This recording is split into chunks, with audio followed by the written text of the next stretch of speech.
Hey guys, this is Corey from Redefining Strength. Welcome to the Fitness Hacks Podcast. This is the show where I share all my free workout and nutrition tips. I'm not going to ever fill this episode with sponsorships or ask you to buy anything. All I ask in return is if you're enjoying the podcast to leave a review or leave a 5-star rating. Or even better, share it with someone you think it might help.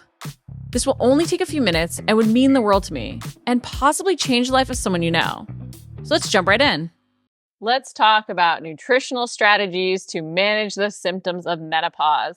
And I'm so excited to be joined by the fabulous dietitian Michelle to really go over not only some micros that we can include that we might know a little bit more about, but also some ones that are often not talked about as frequently that can have a huge impact in our results and the symptoms that we are experiencing. So welcome, Michelle. Thanks for joining me today. Thank you. Happy to be here and talk all things micronutrients and menopause. So I know you mentioned, some common ones we go over: calcium, vitamin D. We often talk about omega-3s as being really important. Can you touch on those just a little bit before we dive into some of the ones that we don't discuss quite as frequently? Yeah, so I really look at those as your base foundation. Let's start there. Let's make sure we're getting adequate amounts of calcium, vitamin D, and omega-3, because when we hit menopause, oftentimes our bone health is concerned, osteoporosis risks rise, and that's really where the calcium and vitamin D come in. Menopause is also known as kind of being a slow simmer state. You have slightly higher inflammation that it's occurring. So omega-3s are really going to help kind of combat that. And it's just overall, you're going to get benefits for your brain health as well. So those three are really key components, but they're not it. And I feel like people focus so much on those three that they kind of forget that there are other items as well that we want to be paying attention to. Now, I'm not saying you need to be completely crazy and be looking up every single amount every single day, but it is to your benefit to have at least little checkpoints where you actually look and see, oh, am I getting enough vitamin K? Am I getting enough of these other micronutrients in my diet through whole foods? And if the answer is no, if you kind of are looking at all the food list and what each micronutrient is in, then we need to potentially either look at adapting your diet or a supplementation route. And it's really important that at every stage, at every phase, we're constantly reassessing our balance, because with menopause, we are seeing shifts in our hormones. We are seeing shifts in how we're utilizing things. We are seeing, an impact in our recovery. And so we have to adjust our fueling to help. And I love that omega-3s are talked about so often as one of those foundational things, because we go a lot to bone health and those different things, which is really important. But also we see an impact in our recovery. And I'll constantly have clients coming in saying, I'm not recovering as fast. I'm not feeling ready for my workouts, but I want to train as hard. And omega-3s might be a really key component of that while we're dialing in their macronutrients and even paying attention to their mobility work. So it's really important that at every stage, we're constantly reassessing what our balance is, realizing that what might have been even enough at one phase might not be enough now. So now diving into some of the lesser known or lesser talked about micros, you mentioned vitamin K. Can you go into why that one is so important? So the big thing, vitamin K gets kind of pushed to the side when it comes to bone health, but it actually plays just as an important role when it comes to your bone health as vitamin D and calcium. So it's as easy as it is to kind of forget the importance of vitamin K. We do want to make sure that we are consuming adequate amounts of it. And most people's diets really are low in vitamin K food sources. This is really where you are going to be looking at fermented food products, things like sauerkraut, kefir, super dark leafy greens are going to also have it. But the big thing is vitamin K works synergistically with calcium and vitamin D to actually be able to help and kind of improve your bone health, which is, as I already mentioned previously, it's a big concern when women start hitting menopause. Osteoporosis risks go up. But on the other flip side of this, your heart is also another area that we want to pay a little bit more attention to. Estrogen is heart protective. So when we have lower estrogen levels, all of a sudden you may have gone your entire life with not having any cardiovascular concern or heart health concerns. And all of a sudden your cholesterol, your blood pressure may all of a sudden start to be rising and you're kind of like, what the heck is going on? I haven't changed anything. This is actually going to help with that, as well as making sure that we are doing everything we can for your heart health at this stage. It's why, not to repeat myself, but it is so important we're constantly reassessing things, because what used to work might have even been good. It's not that it was bad, but it might not work now to match what we need. And even paying attention to vitamin K, when you mentioned some of those foods, I'm like, well, that's great for gut health. And we might see more, symptoms of bloating or GI distress or disturbances with menopause. So it's a lot of times when you're focusing on some of these micros, you're going to see a far reaching impact just by adjusting your food type. Now, you did mention, if we're struggling to get in those foods, maybe we don't like them, maybe we are really doing everything we can, even from a nutritional standpoint, but we're still seeing issues or we want to increase further. How much would you recommend that someone supplement with in terms of vitamin K? So we're typically looking at about 180 micrograms of vitamin K a day. So it is something that can very easily be hit with your diet if you're putting an effort in there. So these foods aren't something that you typically consume, if fermented foods just really aren't your thing, even though, as you mentioned, it is so great for your gut health as well, which is a whole other thing that we can get into when it comes to menopause and your gut. But it is making sure you have that. So if you're not going to be getting that amount through your food, we do want to make sure that you are at least supplementing with that amount and maybe even slightly higher. The bioavailability of micronutrients when it comes to vitamins and minerals, you're not always going to absorb everything that's actually stated on that bottle, just because not everything is going to be processed as easily when it comes to supplements. So even something that's at least 180, a little bit higher, you're going to probably be looking for if you're looking for a supplement. Now, the next micro I know you mentioned you wanted to touch on was B vitamins. And I think this one is also very interesting. And I always have to slightly tangent off to go over this, because not only do we talk about increasing protein because of the benefits for muscle building when we aren't able to utilize it as efficiently, especially during menopause and as we get older, and building retaining lean muscle is so important to our metabolic health as we go through menopause. But we don't often talk about the micronutrients that are really available in specific forms only in protein sources. And so I think B vitamins are specifically interesting for that reason. But can you touch on why they're so important during menopause? So this can start actually before menopause. Your body naturally starts declining on its ability to actually absorb B vitamins as you age. So we're actually looking at the age of 40, where we're wanting to make sure we are putting an emphasis on our B vitamins. And this is going for menopause specifically. We're actually looking at B vitamins to actually help support some of that hormonal balance during menopause. So if you're someone that's really struggling with some highs and lows, B vitamins are going to help regulate that. One of the biggest things I see with people is their moods. Your mood changes often when you are in menopause. You can have higher levels and symptoms of anxiety and depression.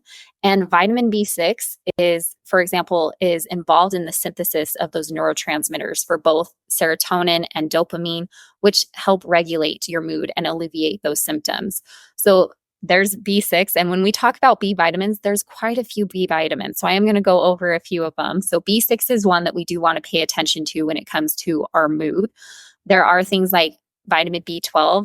B12 is often known as the energy vitamin, and it is because it does have a crucial role in your energy metabolism and can help feelings of fatigue. And a lot of times that's another symptom that I see a lot with clients. They're just tired and they're wanting more energy. They're looking for that. And it could be simply that they have low B12. I love that you touched on that, not to interrupt you, but I love that you touched on that, because I think that also could be something that if you are feeling fatigued, instead of just turning to the caffeine, instead of just saying, oh, well, I need to get more sleep and then not really doing anything about it, exploring the other reasons why you might be seeing changes is super important, from mood to fatigue, because otherwise you're going to get yourself potentially stuck in that cycle of over caffeinating, sleeping worse, feeling more fatigued, when there might be one little missing link where if you increase your consumption of B12, all of a sudden you can see improvement. So there's not magic pills, but there are filling nutritional gaps. Now, going back to the other forms of B vitamins.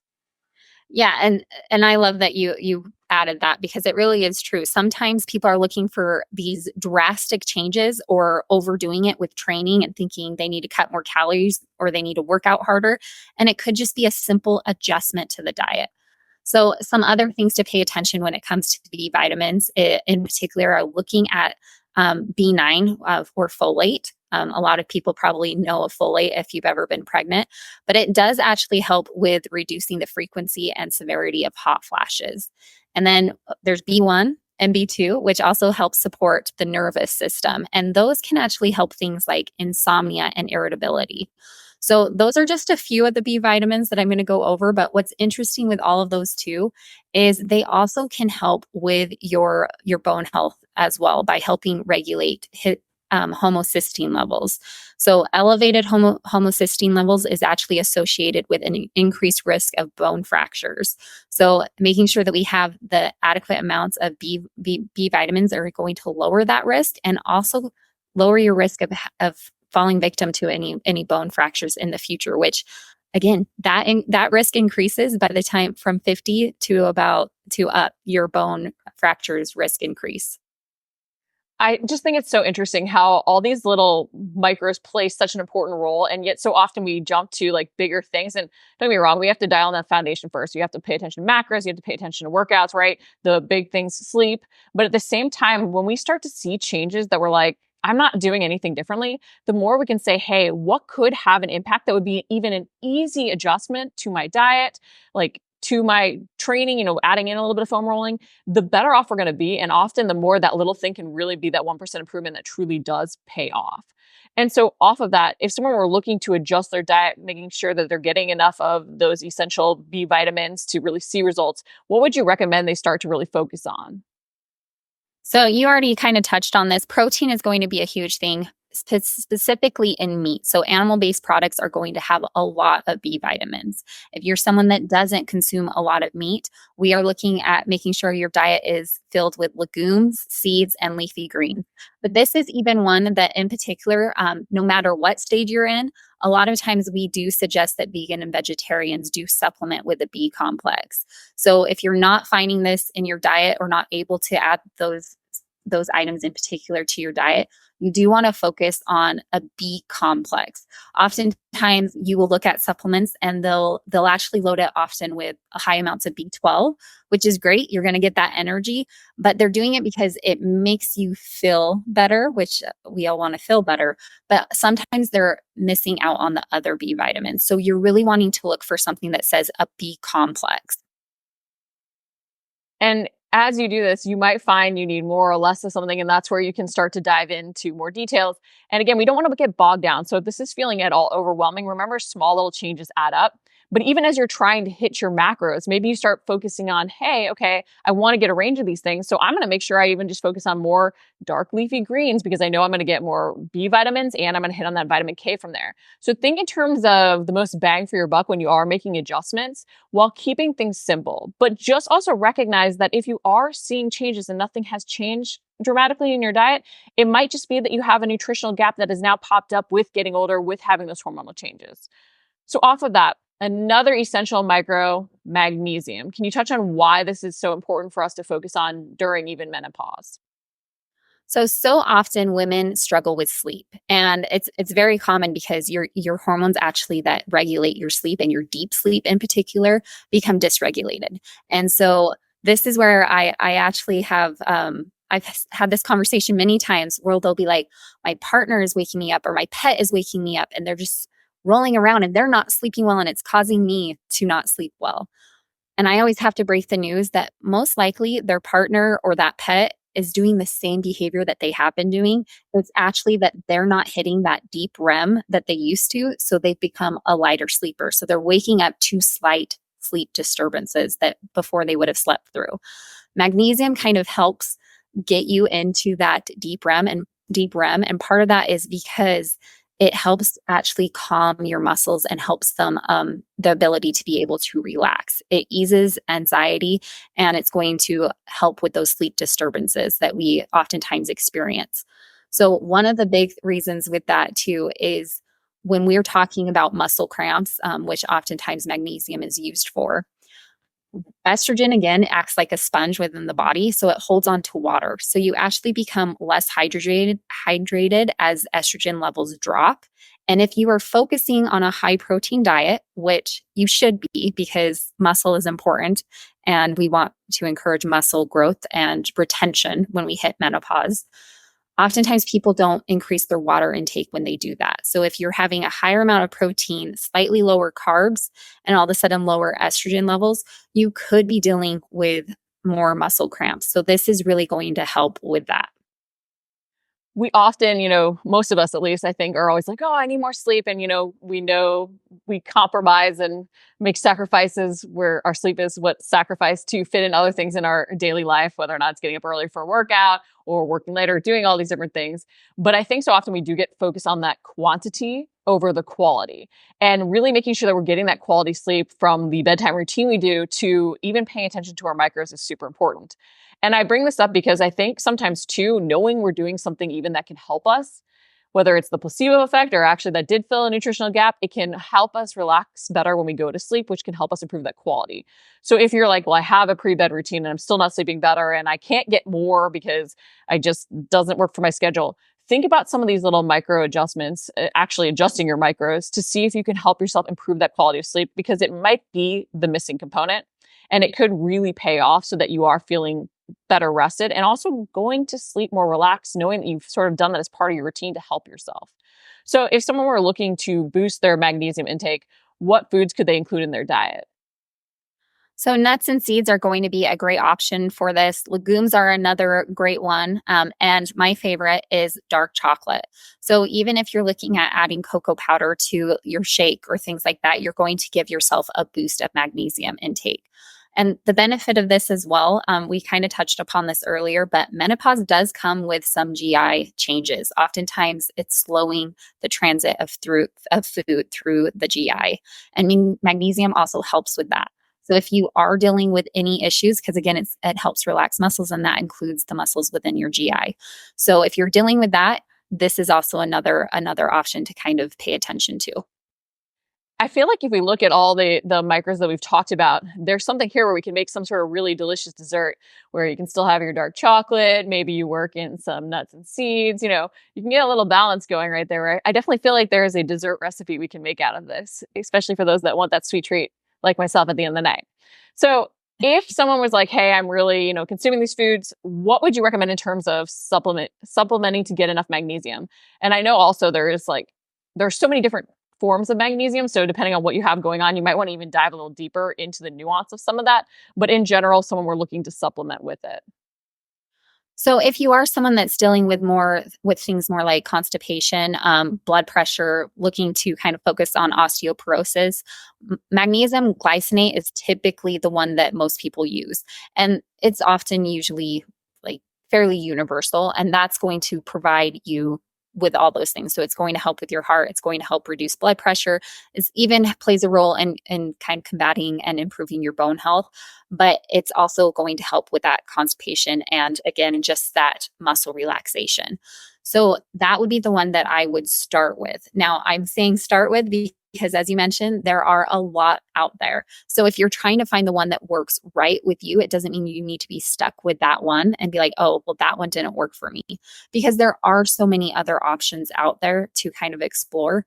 But starting point, I would start there because it's going to be your most cost friendly, and usually you're going to get more bang for your buck with that one. If you're looking for something in particular, then I would start looking at a different option for magnesium. Keeping things as simple as possible is always good, again, but knowing that there are so many opportunities for these adjustments. Now, moving on to the next micro, vitamin E. Why is this one so beneficial during menopause and managing some of the symptoms? So it does help with hormone regulation during menopause by actually helping with estrogen activity. So I think there's kind of this myth that when you hit menopause that you have zero estrogen. You still have estrogen, it's just going to be in lower levels, but vitamin E is actually going to help regulate that activity. It also does act as an antioxidant. So it's going to help protect cell membranes from that oxidative damage, including including damage that could occur when you are doing helpful and healthy stress that you're putting on your body, such as working out. We talked about recovery may be slower for you when you hit menopause because you're kind of in this slow simmer state. And vitamin E is going to help with that as well. So we do want to make sure that we are just increasing our daily intake of it. And there is a lot of research that does show that it also helps with lowering your nervousness and lowering your chances of experiencing hot flashes, and even plays a role in dealing with sleep disturbances as well. Adding in some of these micros or paying attention to some of these micros is kind of like greasing some of the cogs on the machine, right? The machine might be running, but you might see it starting to slow or not operate quite as efficiently. And by just greasing some of those cogs, all of a sudden you could really see improvements. And that's what we're doing with these. You're doing little things that might help you sleep better, which then can help you feel better in your workouts, which then gets you that better training session so that you can see the body recomp that you want. So then you feel energized during the day. So then you want to eat better. So then you sleep better, right? It can be that little change that often adds up and snowballs so that you get that sort of that momentum going. So really think about how you can address certain symptoms you're seeing with even just one change. So as you notice, a lot of these do hit on multiple different things. Maybe pick one that covers the most of the symptoms you're seeing or the changes you're seeing. So off of this, what foods can we consume to boost our vitamin E intake? So again, nuts and seeds are going to be a huge option here. Dark green leafy vegetables and fish are going to be your top sources when it comes to vitamin E intake. As a non-salad eater, all these dark leafy greens just make me think more salads. But I feel like you can make a pretty delicious one with all of this as well. And there are other options if you're not a salad eater. Just gonna throw that out there if everybody else is thinking the same thing. Oh, do I have to eat salad? Because unless it has a ton of dress, I'm not gonna go there. But anyway, that is a tangent off of that. So let's just say you don't even like that, you're struggling to get vitamin E. What would you do in terms of supplementation for that? So I'd be looking for something that's probably a little bit higher than the daily recommendation, just because oftentimes you're not going to absorb everything that's actually listed. But I'm not telling you to go completely crazy when it comes to the levels. We're just looking for something that's slightly higher than the daily recommendation. And the daily recommendation for that is 15 milligrams a day. So if you were looking at something that had 20, that would be probably where I would consider. Anything higher, we're kind of looking into overdoing it in vitamin D. And with everything with the body, there is that happy balance. We don't want to have anything too much, and we don't want to have anything too low, because you are going to have other issues if all of a sudden we are supplementing with very high amounts of things. There is such a thing as too much of even a good thing. So going off of this, talking about fiber, because I think, too much of a good thing. While we want to increase fiber, you have to do it slowly. Otherwise, you can see some disturbances you don't want to see and actually sort of go against why you're increasing your fiber in the first place. So doing this slowly, even though it's a good thing, is very key. Can you talk about why really paying attention to your fiber is so important? So we mentioned it a few times, but your gut health does change. And there's lots of research that shows that the gut microbiome itself, so the bacteria that's residing in your GI system, does not stay the same when you hit menopause. And this has a lot to do just with hormones changing and your body just producing things in different levels. So because of that, I mentioned that oftentimes things slow. Your food transit slows through your GI system. So we do want to make sure that we are feeding the good bacteria to encourage a healthy environment to be able to produce more good bacteria. But we also want to increase fiber so that we're also encouraging food to transit faster. And so to do that, we're looking at, like you mentioned, we're looking at things that are going to oftentimes hit multiple areas. So we mentioned vitamin K. Fermented foods are a great option to hit your vitamin K. Oftentimes, those are also going to have a lot of health benefits for your GI and even increase your fiber intake. So there is even research out there that is showing that insulin resistance, which is something that often increases during menopausal years, fiber is going to help with that as well. So it is something that is going to not just benefit your gut health, but it's also going to benefit your health overall and even help you achieve your results. A lot of times we're seeing people that are struggling with their gut microbiome, their weight actually becomes an issue. So you actually store more fat if that balance is off.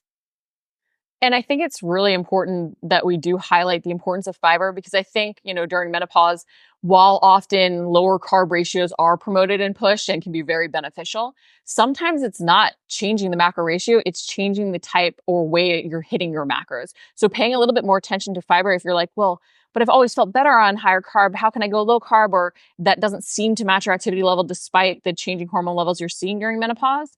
Uh, Pay attention to even your fiber intake with that.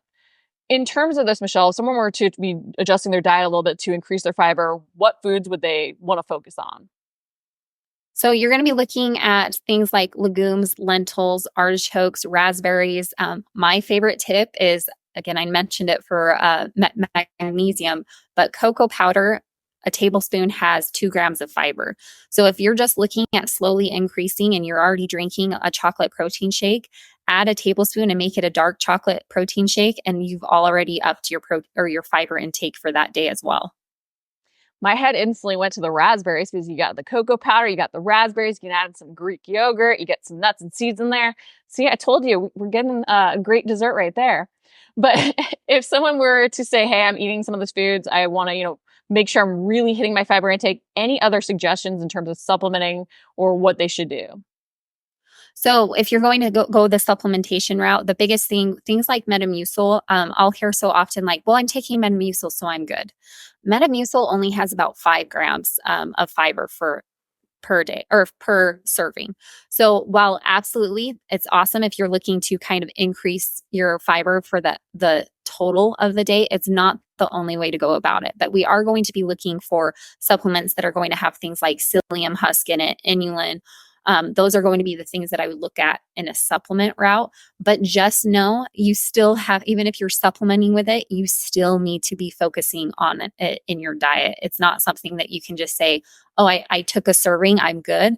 It needs to be something that you are still continually trying to make sure you're hitting in your diet. And off of this, like talking about, managing those symptoms, overall balance, you kind of brought it up too with the cramps and magnesium. And I wanted to circle back to it even off of fiber, but water intake. I know you love to talk about water intake. So of course I had to bring it up for you, but it is also incredibly important during menopause and off of that in electrolyte balance. Can you touch on that just a little bit? The importance of water, the importance of making sure you're still balancing those electrolytes as you're staying hydrated. Yeah, so this is a favorite topic of mine. So when you hit menopause, we've already talked about and I hope you all know at this point the importance of a higher protein intake. Higher protein means you are most likely going to have a little bit lower carb intake. It is most people respond better to a higher fat than carb ratio when it comes to menopause, and carbs hold on to water. So we've already talked about how estrogen acts as a sponge in the body. So it actually helps you stay hydrated. I've had so many people tell me that the symptom that they suffered the most was actually having dry eyes. And it's because of just a hydration issue. So when you are having high protein, slightly lower carb, and you're not focusing on your hydration, you are going to deal with things like constipation. You are going to actually slow your own results because the very first step of even weight loss is lipolysis. And to be able to do that, water has to be able to go in and actually break up the fat so that you can actually utilize it and burn it.